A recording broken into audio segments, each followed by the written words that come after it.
Glass skin കിട്ടണമെന്ന് ആഗ്രഹിക്കുന്നവരാണെന്നുണ്ടെങ്കിൽ 100% result കിട്ടുന്ന ഒരു പാക്കാണ് എന്ന് പറഞ്ഞുതരാൻ വേണ്ടി പോകുന്നത്. ഇതെന്തായാലും ട്രൈ ചെയ്ത് നോക്കണം. എല്ലാവർക്കും നമസ്കാരം, ഞാൻ ഷാന. നമുക്കൊരു 2 സ്പൂൺ ബാസ്മതി റൈസ് എടുക്കുക. അതൊരു 1/4 കപ്പ് വെള്ളത്തിലൊന്ന് ബോയിൽ ചെയ്യാൻ വയ്ക്കാം, വേവിക്കുക.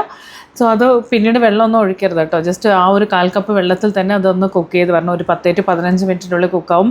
ലോ ഫ്ലെയിം കുറച്ചിട്ടിട്ട് വേണം നമ്മളത് ചെയ്യാനായിട്ട്. അതിനുശേഷം അത് തണുത്തതിന് ശേഷം ഒന്ന് മിക്സിയിലിട്ടൊന്ന് അടിച്ചെടുക്കുക.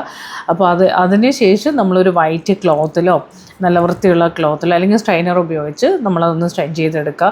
അതിൻ്റെ ക്രീം മാത്രമായിട്ട് എടുക്കുക, അല്ലെങ്കിൽ അതിൻ്റെ പേസ്റ്റ് മാത്രമായിട്ട് എടുക്കുക. സോ അതിലേക്ക് നമ്മളൊരു 1/4 ടീസ്പൂൺ നമ്മൾ ഗ്ലിസറിൻ ആഡ് ചെയ്ത് കൊടുക്കുക. 2 വൈറ്റമിൻ ഇ ക്യാപ്സ്യൂൾ ആഡ് ചെയ്ത് കൊടുക്കുക. ഡ്രൈ സ്കിന്നാണെങ്കിൽ, ഓയിലി സ്കിന്നാണെന്നുണ്ടെങ്കിൽ നമുക്ക് വൈറ്റമിൻ ഇ ക്യാപ്സ്യൂൾ സ്കിപ്പ് ചെയ്യാവുന്നതാണ്. അപ്പോൾ അതല്ല നോർമൽ സ്കിന്നാണെന്നുണ്ടെങ്കിൽ ഒരു വൈറ്റമിൻ ഇ ക്യാപ്സ്യൂൾ മാത്രം എടുത്താൽ മതി. ഇത് നന്നായിട്ട് മിക്സ് ചെയ്ത് കൊടുക്കുക. ഫേസ് നന്നായിട്ട് ക്ലെൻസ് ചെയ്തതിന് ശേഷം ഇത് ഫേസിൽ അപ്ലൈ ചെയ്ത് കൊടുക്കുക. നമുക്കിത് ഡെയിലി ബേസിൽ ചെയ്താലും ഒരു കുഴപ്പമില്ല. നമുക്കൊരു എന്താ പറയുക, ഒരു 20 to 30 മിനിറ്റ്സ് വരെ അത് അപ്ലൈ ചെയ്യാവുന്നതാണ്. അപ്ലൈ ചെയ്തിട്ടൊന്ന് വാഷ് ഔട്ട് ചെയ്ത് നോക്കും. സൂപ്പറായിട്ടുള്ള റിസൾട്ടായിരിക്കും. ട്രൈ ചെയ്ത് നോക്കണം കേട്ടോ.